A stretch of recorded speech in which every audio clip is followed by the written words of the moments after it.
बाहर का खाना खाने वाला ससुराल। एक छोटे से शहर में कमल का परिवार रहता था। कमल के घर में 5 सदस्य थे। कमल, उनकी पत्नी सविता, बेटा रोहन और छोटी बेटी सीमा। ये परिवार दिखने में साधारण था, लेकिन उनके शौक बड़े असाधारण थे। उन्हें खाने में केवल और केवल बाहर की डिश ही पसंद आती थी। सुनिए, अब हमें रोहन की शादी की बात आगे बढ़ानी चाहिए। रोहन अब 30 साल का तो हो गया, हमें उसके लिए एक अच्छा साथी ढूंढना चाहिए। हाँ, मैं भी यही सोच रहा था, लेकिन पहले ये तय करना होगा कि रोहन को कैसी लड़की चाहिए। उसकी पसंद नापसंद तो हमें पता होनी चाहिए। मैंने उससे पहले भी पूछा था, लेकिन वो तो हमेशा यही कहता है, मम्मी आपको जो सही लगे।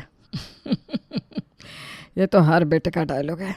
असल में तो उसकी राय मायने रखती है। मुझे लगता है कि रोहन को थोड़ी सी शांत और समझदार लड़की पसंद आएगी। साथ ही वो डिशेस अच्छी बनाए और सबका ख्याल रखने वाली हो। पढ़ाई लिखाई भी अच्छी होनी चाहिए। आजकल कामकाजी लड़कियों को भी प्राथमिकता दी जाती है। बिल्कुल बिल्कुल, लेकिन हमें यह भी तो देखना होगा ना कि परिवार कैसा है। अच्छे संस्कार और व्यवहार का होना भी तो ज़रूरी है। हमें कुछ रिश्तेदारों और दोस्तों से बात करनी होगी। और रोहन से भी बात कर लेते हैं। ठीक है, तो कल सुबह ही रोहन से बात करते हैं। जल्दी से जल्दी अच्छा सा रिश्ता ढूंढ लेते हैं। बस भगवान करे ये मनोकामना पूरी हो जाए। बिल्कुल सविता जी। कमल और सविता ने काजल नाम की लड़की से रोहन की शादी करवा दी। काजल एक डाइटिशियन थी। उसे घर वालों के खाने को देखकर हैरानी हो गई। घर में हर कोई बाहर के खाने का दीवाना था। Pizza, burger, Korean noodles, Italian pasta, ये उनके रोज़मर्रा के मेनू का हिस्सा था। प्रिया, मैं तो परेशान हो गई हूँ। क्या हुआ, ताने सुनने को मिल रहे हैं क्या? अरे नहीं यार, मेरे ससुराल वाले तो सिर्फ बाहर का ही खाना खाते हैं। Pizza, burger, pasta. ये तो बहुत अच्छी बात है। तेरी तो ऐश ही ऐश है। तुझे घर में खाना बनाने की ज़रूरत ही नहीं होती होगी। अरे तू जानती है ना, मैं शुरू से हेल्दी खाना खाती हूँ और मैं सोचती थी शादी के बाद भी ससुराल वालों को थोड़ा हेल्दी खाना बनाकर खिलाऊंगी, पर यहाँ पर तो कुछ और ही चल रहा है। अरे तुझे हर दिन कुछ नया खाने को मिल रहा है ना। तुम मजाक कर रही हो? मैं डाइटिशियन हूँ और यहाँ घर में सब उल्टा चल रहा है। अब जीजू से तो मैं भी बात कर लूँ, पर तेरे सास ससुर जी से कैसे बात करूँगी? क्या कहूँ यार, सब्जियों की शक्ल तक भूल गई हूँ मैं। मुझे समझ में नहीं आ रहा इन्हें हेल्दी खाने की आदत कैसे डालूँ। वाह काजल जी, आप डाइटिशियन हैं और ये हाल है। हाँ तो डाइटिशियन हूँ, पर जादूगरनी तो नहीं हूँ। ज़बरदस्ती करूँ क्या? ज़बरदस्ती की ज़रूरत नहीं है। तू तो हेल्दी खाने को टेस्टी बना सकती है। क्या मतलब? मतलब ये कि सब्जियों और हेल्दी चीज़ों को इस तरह से तैयार कर कि इनकी फेवरेट डिश का वो हेल्दी वर्जन बन जाए। हाँ, मैं समझ गई। पिज़्ज़ा पसंद है तो घर पर मल्टीग्रेन बेस पर ढेर सारी सब्जियों वाला पिज़्ज़ा बना दूँ। बर्गर आटे का बनाकर टिंडे की टिक्की डालकर उसमें डाल दूँ। पास्ता भी तो बदल सकती है। हाँ, पास्ता में वाइट सॉस की जगह एवोकाडो या टोमेटो बेस्ड सॉस डाल सकती हूँ, या फिर होल व्हीट पास्ता इस्तेमाल कर सकती हूँ। ये सही है, देखा मैंने कहा था ना तू कर लेगी। अरे पर ये कोरियन नूडल्स का क्या करूँ? उसमें भी सब्जियां डालकर थोड़ा हेल्दी बना दे, और सबसे पहले धीरे धीरे आदत डाल। एकदम से हेल्दी खाना बनाएगी तो शक हो सकता है उन्हें। हाँ सही कह रही हो, अगर सब्जियां स्वादिष्ट बनाकर दूंगी तो शायद इन्हें भी आदत लग जाएगी। बिल्कुल, और ये तो तेरा हुनर है ही। तू अगर कुछ मज़ेदार बनाएगी तो तेरे ससुराल वाले ज़रूर पसंद करेंगे। थैंक यू प्रिया, तुमसे बात करके ना मेरी परेशानी हल ही हो गई। दोस्त है किसके लिए। अब जा किचन में कुछ हेल्दी और टेस्टी बनाकर सबको चौंका दे। हाँ, आज से मिशन हेल्दी फैमिली शुरू। ये हुई ना बात, अब बस रिजल्ट का इंतज़ार है मैडम। सुबह का समय था। काजल ने एक कोरियन डिश का नाम बताकर दही और पराठे को मिक्स करके नाश्ते की टेबल पे रखा, पर इस बात से सविता नाराज़ हो गई। यह क्या बहू, ये कैसे सफ़ेद उदास सी चीज़ बनाई है? कुछ चटपटा रंग बिरंगा बनाओ, जैसे कल वो पिज़्ज़ा खाया था वही बना देती। हाँ भाभी, पिज़्ज़ा की बिना सुबह अधूरी लगती है, और ये कौन खाता है? अरे माँ और बहना, तुम लोग काजल को शेफ़ बना दो, हर दिन नया पकवान खाने को मिलेगा। फिर ये कोरियन डिश है, ये हेल्दी भी है, इसलिए एक बार खाकर तो देखिए। अरे जो भी बनाओ स्वाद होना चाहिए, हल्दी वल्दी के चक्कर में ना पड़ो, हमारी उम्र तो ऐसे ही कट जाएगी। उस दिन तो जैसे तैसे काजल ने सबको फुसला कर वो डिश खिला दी, पर काजल को ये समझ में आ रहा था कि घर वालों के खाने की आदत बदलना आसान नहीं होगा। लेकिन काजल कहाँ हार मानने वालों में से थी। अगले दिन उसने शुद्ध सब्जियों से पिज्ज़ा और नई नई डिश बनाई जो घर वालों को पसंद आई। काजल, ये पिज़्ज़ा तो गजब का बना है भाई, ऐसा स्वादिष्ट पिज़्ज़ा तो मैंने कभी नहीं खाया। और ये पास्ता, मैं तो सोच भी नहीं सकता था कि तुम ये सब बना सकती हो। भाभी, आपने सच में कमाल कर दिया। मैं तो बाहर का पास्ता छोड़ने को तैयार नहीं थी, लेकिन ये तो उससे भी ज़्यादा टेस्टी है। जो तुमने डाला है ना इसमें, उसका जायका बहुत अच्छा लग रहा है। तुम्हारे हाथ में तो जादू है भाई। शुक्रिया मम्मी जी, मैंने तो बस सोचा कि जो आपको पसंद है मुझे उसे बनाना सीखना ही होगा। पर तुम्हारे लिए ये आसान काम नहीं था, पर धीरे धीरे सब कुछ सीख लिया। जी पापा जी, मैंने सोचा भी नहीं था कि आप सबको पसंद आएगा ये। भाभी, मुझे तो यकीन नहीं हो रहा ये खाना आपने बनाया है। लग ही नहीं रहा ये किसी डाइटिशियन ने बनाया होगा। सच में काजल, अब तो मुझे लगता है कि घर में बाहर के खाने की ज़रूरत ही नहीं पड़ेगी। घर में बहू ने इतनी स्वादिष्ट डिश बना दी, इससे हमारा स्वास्थ्य भी अच्छा रहेगा। बस मुझे यही चाहिए था कि आप सबको स्वाद पसंद आ जाए। काजल, तुम्हारे आने से घर में नई रौनक आ गई है भाई। क्या मम्मी जी, ये सब आपके आशीर्वाद और सबके सहयोग से ही हो पाया है। भाभी, अब रोज़ आपको कुछ नया बनाना पड़ेगा। हम तो आपके खाने के फ़ैन हो गए हैं। अरे कोई बात नहीं, आप बस बताइए, मैं कुछ ना कुछ नया ट्राई करती रहूँगी। काजल, तुमने साबित कर दिया कि समझदारी से हर मुश्किल काम आसान हो सकता है। काजल ने जो भी बनाया था सब टिंडे, करेला, भिंडी, इन सब चीज़ों से ही बनाया था। और इन सारी डिशेस को खाकर खुश होकर काजल की सास ने संडे के दिन अपनी पड़ोसन रानी को लंच पर घर बुला लिया। काजल इस बात से घबरा गई कहीं पड़ोसी रानी को सच का पता ना चल जाए। काजल ने अपने हुनर से जो डिश बनाई थी वो टिंडे, करेले और भिंडी जैसी सब्जियों से बनाई थी, लेकिन उनके स्वाद ने सबको इतना प्रभावित किया कि किसी को समझ में नहीं आया कि ये हेल्दी सब्जियों से बना है। काजल की सास सविता खाने से इतनी खुश हुई कि उन्होंने अपनी पड़ोसन रानी को संडे लंच पर बुलाने का फैसला कर लिया। काजल बेटा, जो तुमने हमें पिज्ज़ा, पास्ता और वो कोरियन डिश नहीं खिलाई थी, वही रानी आंटी को भी खिलाना। हाँ मम्मी जी, रानी आंटी को बाहर का खाना ज़्यादा पसंद है ना, उन्हें घर का खाना पता नहीं अच्छा लगे या ना लगे। अरे तुम्हें उनकी चिंता करने की ज़रूरत नहीं है। जब हम सबको इतना अच्छा लगा तो उन्हें भी ज़रूर पसंद आएगा। जी मम्मी जी, मैं कोशिश करूँगी। दोपहर को रानी घर आती है। सब लोग डाइनिंग टेबल पर बैठते हैं। काजल डिश परोसती है। सविता जी, ये तो बहुत बढ़िया लग रहा है।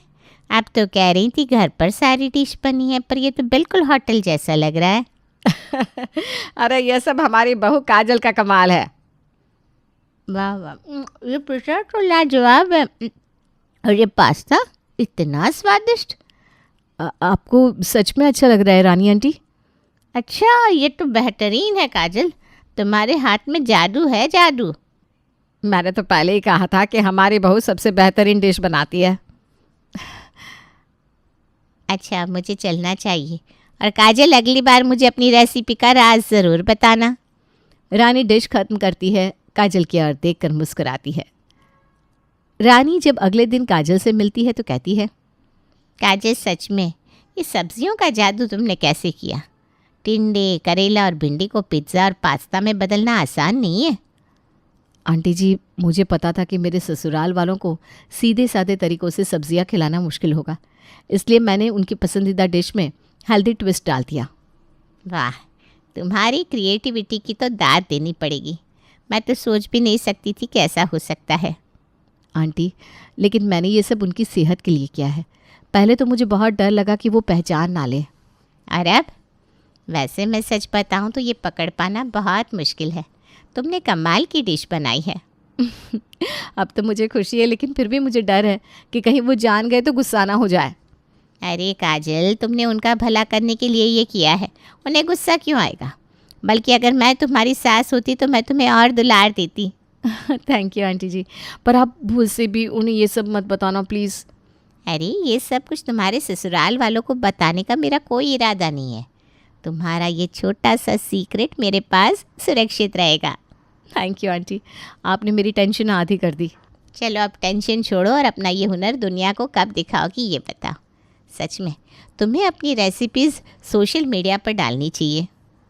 शायद कभी, लेकिन अभी तो मुझे बस अपने ससुराल वालों की सेहत का ध्यान रखना है। वो तो तुम बहुत अच्छे से कर रही हो। अब अगली बार मुझे भी कुछ हेल्दी बनाना सिखाना। पक्का आंटी जी, कभी भी आ जाइए। अगली सुबह राधिका ने पालक और ब्रोकली ली। उसने इनसे ग्रीन सॉस तैयार किया और उसे नूडल्स के साथ मिक्स कर दिया। आज क्या बनाया है बहू? बाहर जैसा ही है ना कुछ? जी मम्मी जी, आज आपके फेवरेट नूडल्स हैं, बस इसमें थोड़ा नया ट्विस्ट है। भाभी ये तो ग्रीन नूडल्स लग रहे हैं, क्या डाला है इसमें? सीक्रेट रेसिपी है, पहले खाकर देखो। वाह वाह, ये तो कमाल का है। ये तो बाहर वाले नूडल्स से भी ज़्यादा टेस्टी है। बहू क्या डाला है इसमें? यही तो राज है पापा जी, जो किसी को नहीं बताना। काजल ने रोज़ कुछ नया और हेल्दी बनाने का निर्णय किया था। हर दिन वो अपनी रसोई में नई नई रेसिपी ट्राई करती। एक दिन जब काजल टिंडे पीस रही थी, अचानक उसकी सास सविता की बहन रेशमा मौसी रसोई में आ गई। रेशमा ने टिंडे और मसाले मिलाते हुए काजल को देखा और सारा राज समझ गई। अरे काजल, ये क्या कर रही हो? ये तो टिंडे हैं। क्या बना रही हो इनसे? मौसी जी, वो मैं ना बस थोड़ी हेल्दी रेसिपी ट्राई कर रही थी। हेल्दी? तुम्हारे ससुराल वाले तो पिज्ज़ा पास्ता और न जाने क्या क्या खाते हैं। क्या उन्हें पता है कि ये सब्जियों से बना होता है? नहीं मौसी जी, उन्हें इस बारे में कुछ नहीं पता। तो तुम्हारा मतलब है जो वो इतने मज़े से खा रहे हैं वो सब टिंडे, करेले और भिंडी से बना है? जी मौसी जी, लेकिन ये सब मैं उनकी भलाई के लिए कर रही हूँ। अरे वाह, ये तो बहुत बड़ी बात है। पर मुझे अब ये सच सबको बताना पड़ेगा। नहीं नहीं मौसी जी, प्लीज़ ऐसा मत कीजिए। अगर उन्हें पता चल गया तो वो गुस्सा हो जाएंगे। गुस्सा? अरे ये तो तारीफ करने वाली बात है। तुमने सबकी सेहत का इतना ध्यान रखा और वो भी बिना किसी को बताए। ये बात सबको पता चलनी चाहिए ना। मौसी जी, मैं आपसे विनती करती हूँ, प्लीज़ ये बात किसी को मत बताइए। कैसी बात करती हो? जो चीज़ तारीफ़ के काबिल है उसको छुपा कर रखना तो गलत बात है। मैंने ये सब उनकी भलाई के लिए किया है। अगर उन्हें सच पता चल गया तो वो नाराज़ हो सकते हैं। काजल, इस बात के लिए कोई नाराज़ क्यों होगा? तुमने तो उनके अच्छे के लिए किया है। फिर भी मौसी जी, मैं नहीं चाहती कि ये राज खुले। सब खुश है और हेल्दी खाना खा रहे हैं, बस यही मेरे लिए काफ़ी है। ठीक है, चल मैं कुछ नहीं कहूँगी, लेकिन एक शर्त है। मैं आपकी हर शर्त मानने को तैयार हूँ मौसी जी, बस आप ये बात किसी से ना कहिएगा। अरे इतना डर मत, पहले मेरी शर्त सुन ले। क्या शर्त है आपकी मौसी जी? मुझे भी सिखाओ इन सब्जियों को इतना टेस्टी कैसे बनाते हैं। मेरे घर वाले भी सब्जियों से भागते हैं। जी मौसी जी, मैं आपको सब सिखा दूँगी। तुम सच में कमाल हो। मैं किसी से कुछ नहीं कहूँगी, टेंशन मत लो। लेकिन ये टैलेंट ना छुपाने लायक नहीं है। रेशमा मुस्कुराते हुए रसोई से बाहर चली जाती है। काजल थोड़ा नर्वस लेकिन राहत महसूस करती है। उसी दिन उसने लौकी से सूप, करेले से स्टफ्ड रोल्स और तुरई से कुरकुरी फ्राई बनाई। हर बार सबको यकीन दिलाया कि ये बाहर का खाना है। बहू, आज मौसी जी को पिज्ज़ा और ग्रीन नूडल्स भी खिलाना। लेकिन हाँ बहू, ग्रीन नूडल्स में ब्रोकली थोड़ी कम डालना, वो बहुत ज़्यादा हो जाती है। और बहू, पिज़्ज़ा पे जो स्टफिंग डालती हो ना, उसमें भिंडी भी थोड़ी सी कम डालोगी तो ज़्यादा मज़ा आएगा। पर मम्मी जी, ये सब चीज़ें तो इनमें डलती ही नहीं, ये तो सब्जियां हैं। हमें सब पता है बहू। ये सुनकर काजल बिल्कुल हैरान रह गई। एक पल को तो उसे यही लगा कि रेशमा मौसी ने सबको बता दिया है। काजल बेटा, घबराओ मत, हमें सब पहले दिन से पता है। हैं? मम्मी जी, सब पता है? हाँ बेटा, हम तो पहले ही दिन समझ गए थे कि तुम खाने में सब्जियां छुपा रही हो। और फिर भी आप लोग खा रहे थे। अरे क्यों नहीं खाते? तुमने जो प्यार और मेहनत से बनाया था उसे कैसे नहीं खाते? और सच बताऊं भाभी, पहले मुझे भी शक हुआ था, लेकिन जब आपकी डिश का स्वाद चखा तो मैं कुछ बोल ही नहीं पाई। तो मतलब आपको सब पता था? हाँ बेटा, लेकिन तुम्हारा ये तरीका हमें इतना पसंद आया कि हमने कुछ कहा ही नहीं। देखो बेटा, तुमने जो किया वो हमारी सेहत के लिए किया। तुम्हारी मेहनत और प्यार को देखकर हम मना कैसे कर सकते थे? भाभी, सच कहूँ तो मैंने कभी सोचा ही नहीं था कि मुझे टिंडा और करेला भी अच्छा लग सकता है। काजल, तुमने जो किया है वो काबिल तारीफ़ है। तुमने ना सिर्फ हमें हेल्दी खाना खिलाया बल्कि हमारे स्वाद को भी बदला। मम्मी जी, पापा जी, मैंने ये सब बस आपकी सेहत के लिए किया था। मुझे डर था कहीं आप गुस्सा ना हो जाए। गुस्सा? बेटा, हम तो तुम्हारे इस तरीके से बहुत खुश हैं। तुमने अपने काम से साबित कर दिया कि प्यार से सब कुछ बदला जा सकता है। बेटा तुम तो इस घर की शान हो, तुम्हारे जैसी बहू हर किसी को नसीब हो। तभी वहाँ काजल की दोस्त सीमा और पड़ोस की रानी आंटी आती हैं और कहती हैं, काजल, ये तो कमाल है, तुम्हारी रेसिपीज देखकर तो मैं भी हैरान रह गई हूँ। और आंटी सिर्फ टेस्टी ही नहीं, हेल्दी भी है। काजल, तुम्हें ये सब सोशल मीडिया पर शेयर करना चाहिए। अब तो तुम्हारे घर वालों को भी सब सच पता चल गया है। सोशल मीडिया पर? नहीं नहीं, मैं ये सिर्फ अपने परिवार के लिए करती हूँ। अरे सिर्फ परिवार के लिए क्यों, बल्कि और लोगों की भी तो ये मदद कर सकता है। कितने लोग हैं जो सोचते हैं कि हेल्दी खाना बोरिंग होता है। तुम उन्हें दिखा सकती हो कि ये कितना मज़ेदार और स्वादिष्ट हो सकता है। सोचो, लोग तुम्हारी रेसिपीज़ को फॉलो करेंगे, सीखेंगे और उनके घरों में भी हेल्दी खाना बनेगा। लेकिन क्या ये सब इतना आसान होगा? काजल, जब तुम सब्जियों से पिज्ज़ा बना सकती हो तो सोशल मीडिया पर अकाउंट बनाना तो बहुत आसान है। भाभी, मैं आपकी पहली फॉलोअर बनूंगी। हाँ बेटा, रानी आंटी और प्रिया बिल्कुल सही कह रही हैं। तुम्हारे हाथों में जो हुनर है उसे सबको दिखाना चाहिए। और हम सब तुम्हारे साथ हैं बहू। और भाभी, मैं आपकी वीडियो में कैमरा संभालूंगी। आप सबके इस भरोसे और प्यार से तो अब मुझे सच में ये करना ही होगा। देखना, तुम्हारी रेसिपी सिर्फ तुम्हारे परिवार को नहीं, पूरी दुनिया को हेल्दी बनाएंगी। काजल की आंखों में आंसू आ जाते हैं। वो खुश होकर सबका धन्यवाद करती है और सबको ये समझ में आता है कि घर का खाना केवल सेहतमंद ही नहीं, स्वाद में भी बाहर के खाने से बेहतर हो सकता है।